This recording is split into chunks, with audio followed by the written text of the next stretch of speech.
Hi out there in S&G land, and welcome to another weekly update.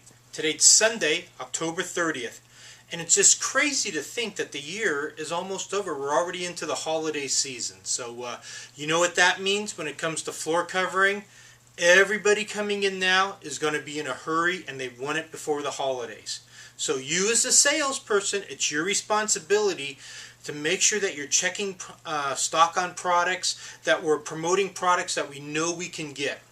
Before you check out any sample, it's worth a phone call to make sure that that product's available. Nothing worse than sending home samples, the customer falls in love with something, and then they can't get it till after the holidays. So take it from me, the weather's going to be changing and getting worse, so products coming from back east are going to take an extra couple days with snow and such to get here. So the old saying of under promise and over deliver definitely holds true. So when you're quoting dates, give yourself a few extra days, and if it shows up early, you can call the customer, let them know we can do it sooner, and you'll look like a hero instead of calling them to say your product's not here, we can't install it today. Then you look like the zero. We want heroes, not zeros. Hey, let's review last week's video and kind of just, it's so important. Hopefully you've all got a chance to watch it, and the store managers have done a training, but I'm going to go really brief through them. First thing we talked about was emailing quotes and how it's just such a negative thing for you, the salesperson, and S&G. When you email a quote, you lose that ability to be one-on-one with the customer and to romance and charm them, to find another product when they're in the store. In fact, talking with the guys over in Pleasanton, they were really emailing a lot of their quotes, and they saw their closure rate just fall off the floor. I mean, emailing quotes is probably one of the single worst things you can do as a salesperson. Encourage the customer, almost force them to come back in and get that quote from you. Romance them, go over it in person with them. If nothing else, you have a chance to ask for the sale, and you will get our samples back. That was another thing the Pleasanton store found, was that their sample returns, when they started emailing a lot of quotes, they weren't getting the samples back. So definitely we want to encourage the customer to come back in when you present that quote or that bid. Speaking of that, what kind of bids do we give? You're right, itemized bids. We talked a lot about that last week. Itemized bids, when we present that, what do we say? Every time, not some of the time, but every time you present an itemized bid, you say, we give you an itemized bid because we want to be held accountable for what we do.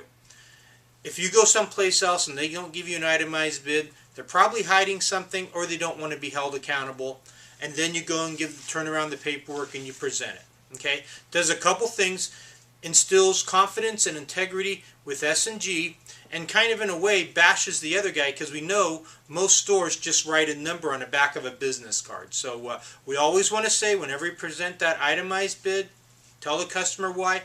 We present an itemized bid because we want to be held accountable. And if someone doesn't give you an itemized bid, they're hiding something, or they don't want to be held accountable. Quick story on that. The guys in Rancho told me earlier this week that they did it with a customer, and the guy said, so you're telling me this is the bottom line price and nothing extra? And the guys are like, yeah, this is it. And the customer says, you're not going to nickel and dime me on anything else? And they said, no, this is, we give you a bid, we honor the bid, we do the work at that price. And the guy said, great, let's do it.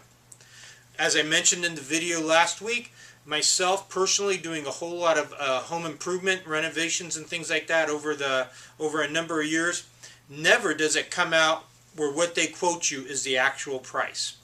Okay, so people almost expect that when we give them a price, you're going to raise the price and gig them for more money.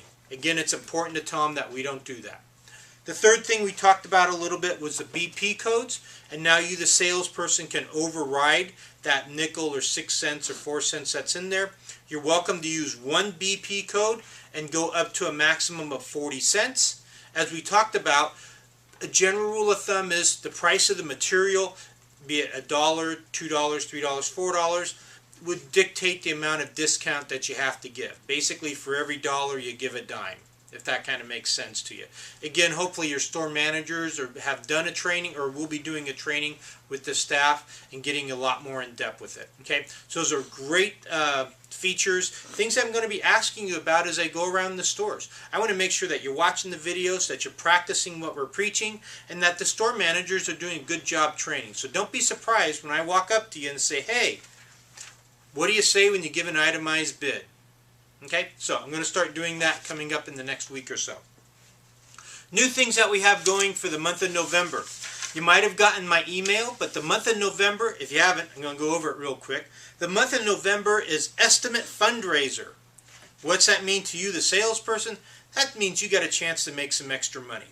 And basically the concept is for the first 4 weeks of November, starting on actually Sunday today, Sunday through Saturday, if you set up more than 5 estimates in 1 week, that means you get a $10 spiff for every estimate above the 5. So if you set up 8 estimates in 1 week, that means you get a $30 spiff. Pretty simple, pretty straightforward, and as you know, everyone works basically 5 days a week. So we're talking about setting up 1 estimate a day, gets you kind of to the 5, and then anything above that. So you think about a Saturday or a Sunday when walk-in traffic's pretty good, or during the week, you can set up 2 or 3 estimates. Man, you can make some serious dough on this promotion. And we want you to. We want to see the estimate count for the whole company up around 200, which means each store needs to pop for about 33 estimates on average. Now granted, some of the stores are a little bit more busy than others and so on and so forth, but remember, the busier stores have more staff. So kind of comes down to you pushing for that estimate. We know the more estimates we do, the bigger numbers we write. Just that simple. We get into customers' homes more often, and we close them at least 50% of the time. So push for those estimates. We're encouraging it. As a matter of fact, we're going to reward you for it. Okay. What else we got going this month? We've got a few products on sale. Okay. Not only do we have the guaranteed low price, but this month we're going to have the HGTV products on sale. They're going to be all 20% off. Carpet, wood, laminate, and area rugs. Okay. No more free installation on the HGTV carpeting. It's now 20% off the carpet price. I'll be delivering signs around to the stores this coming Tuesday, November 1st. Another thing we're going to do with a couple products on sale, we're going to put actually 10 products, 10 carpet products on sale. And what I've done is I've taken the 20 or 30 or 40 cents off the retail price, and we're just putting a tag up there that says something to the effect of Thanksgiving Day sale at whatever the new price is. So on those 10 products, I'd really like it if you could avoid giving the BP codes. Okay, they're already marked down low, they're on sale, the sale ends at the end of the month, so we shouldn't have to use any BP codes. Along with that, we're going to be changing the BP codes in the computer. Starting November 1st, they'll say November and then the different BP code. Okay, date specific, so you can use that loss scarcity at the end of the month and do some closing on that. Okay, what else do we got going? I'm going to have a new training coming up, a new training video that'll be under the, boy, I forget the part of on my website, but it's under, I guess it says training actually, sales training. And it's going to be, the topic is asking questions, getting answers. So that should be up there before the end of the week, somewhere around Wednesday or Thursday, I hope. So check it out. There'll be something, again, that your store managers will be going over with you and training on. Okay, so look for that. Asking questions, getting answers. And lastly, before I let you go, want to make sure everybody's watching the videos, and I'm going to reward you. So the first 3 people, after my video gets posted, they watch it, and they text me, email me, call me, and say, we want to be held accountable. Okay, kind of going back to that itemized bid. We itemize bids because we want to be held accountable. First 3 people that do text me, fax me, call me, get back to me, and use the words held accountable, you get a $10 Subway gift card. Okay? Hey guys, I'm out of time, but thanks for watching. Keep working hard. Let's make November a awesome month so that you can make more money, and it's a lot better for S&G. Take care, everybody. Keep the momentum and the energy positive, and everything's just going to work out great. Thanks for watching. Take care. Bye-bye.